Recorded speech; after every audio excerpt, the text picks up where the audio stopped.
Selamat siang, Mbak Putra. Salam sehat selalu, Bang. Selamat siang Lady, salam sehat, apa kabar? Alhamdulillah baik, Bang Putra. Mudah-mudahan Bang Putra juga dalam keadaan sehat dan tentunya bersemangat terus membangun negeri, tentunya masalah pendidikan. Bang Putra, apa saja sih, Bang, yang menjadi poin pembahasan dalam raker dengan Mendikbudristek yang saat ini masih terus berlangsung, Bang? Ya, ada 3 hal yang kami bahas Komisi 10 dengan Mas Menteri Nadiem Makarim. Yang pertama adalah yang terkait dengan pendidikan tatap muka terbatas yang tadi Anda beritakan terkait dengan adanya beberapa klaster. Yang kedua terkait dengan P3K guru honorer dalam konteks pengangkatannya, dan yang ketiga, yang terakhir adalah terkait dengan anggaran dari Kementerian tahun 2022. Baik. Kemudian Bang Putra, ini kita lihat bahwa data Mendikbud mengeluarkan lebih dari 1.000 sekolah menjadi klaster COVID-19. Sejauh ini bagaimana rekomendasi dari Komisi 10 DPR RI, Bang, terhadap sekolah tatap muka? Iya. Baik, kita mencatat ya bahwa terjadi klaster di beberapa sekolah dalam pelaksanaannya, terutama di sekolah dasar. Tapi dalam rapat Komisi 10 tadi, kami terus mendukung agar pendidikan tatap muka terus dilakukan tentunya dengan protokol COVID yang cukup ketat.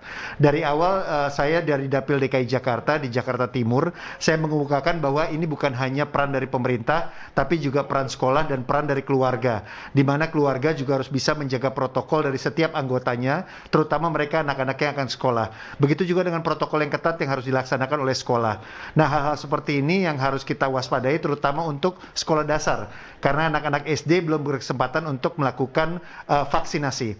Nah, tapi dalam konteks PTMT, pendidikan tatap muka terbatas, kita terus mendukung karena kita sangat khawatir dengan yang adanya learning loss, kehilangan pengalaman belajar dari anak-anak kita yang di SD, SMP, SMA, bahkan yang di kuliah selama 1,5 tahun pandemi COVID-19 ini.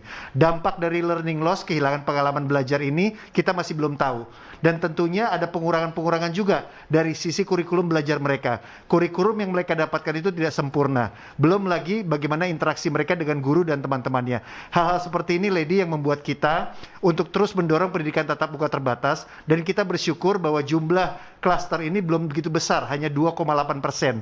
Kita berharap ini tidak bertambah, terutama di tempat-tempat yang memang tadinya adalah PPKM level 4 dan sudah PPKM level 3, dan juga tidak bertambah dan tidak menjadi lebih masif lagi. Kira-kira begitu, Lady. Baik, Bang Putra, menyinggung sedikit mengenai vaksinasi. Tadi Abang sudah menyebutkan bahwa terbanyak klaster sekolah ini berasal dari siswa tingkat sekolah SD atau sekolah dasar. Sementara kalau kita berkaca dari kewajiban vaksinasi ini bagi guru dan satuan pengajar, sejauh ini hanya terjadi pada gurunya saja. Sementara bagi para siswa, sejauh ini belum ada kewajiban apalagi terhadap anak-anak SD.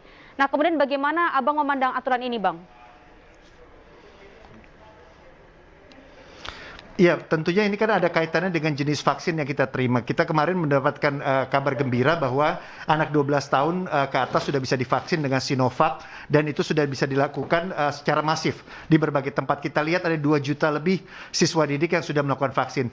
Idealnya memang bukan hanya guru dan tenaga pendidik, tapi anak didiknya dan orang tuanya bahkan sudah harus divaksin. Sehingga itu betul-betul menjadi satu ekosistem yang dijaga di dalam dunia pendidikan, sehingga keberlanjutan kita untuk melakukan pendidikan tatap muka terbatas bisa berlanjut sampai tahun ini, akhir tahun ini dan tahun depan.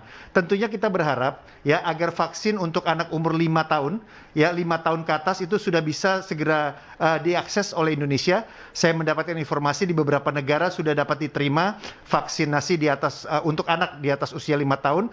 Nah, kita berharap pemerintah juga bisa menghadirkan ya di Indonesia, sehingga anak-anak didik kita ini betul-betul aman dan nyaman dalam melaksanakan pendidikan. Lady, biar bagaimanapun yang saya sampaikan tadi terkait dengan learning loss, kehilangan pengalaman belajar, itu adalah satu hal yang sangat penting. Ya, fase yang sangat penting harus kita mitigasi. Karena banyak sekali jutaan anak didik kita, terutama juga yang kuliah, mereka tidak bisa melakukan tatap muka. Mereka masuk di semester 1, sekarang mereka sudah di semester 3. Bahkan ada anak-anak yang tidak pernah mengalami pendidikan SMP atau SMA sama sekali. Hanya 1 semester saja. Setelah itu mereka lulus secara online.